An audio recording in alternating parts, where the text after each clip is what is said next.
सूरह मोहम्मद का वजीफा है।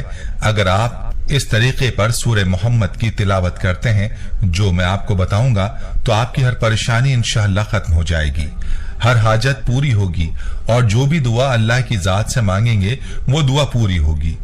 इस वजीफे को जिस मकसद के लिए करेंगे वो मकसद पूरा होगा। मोहम्मद बहुत ही प्यारी और बहुत ही मुबारक सूरत है। इस सूरत की जो सबसे प्यारी बात है वो ये है कि ये सूरत नाम मोहम्मद सल्लल्लाहु अलैहि वसल्लम के साथ मंसूब है।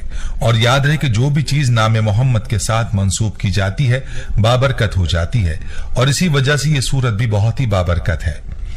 इस सूरत की तिलावत का एक फायदा यह है कि जो इसको पढ़ता है तो उसको आप सल्लल्लाहु अलैहि वसल्लम की जात से मोहब्बत हो जाती है। तो आपको भी अगर किसी मुश्किल का, किसी परेशानी का सामना है तो इस वजीफे को करें और अपनी मुश्किल, अपनी परेशानी अल्लाह के सामने रखें, जरूर आपको निजात मिलेगी।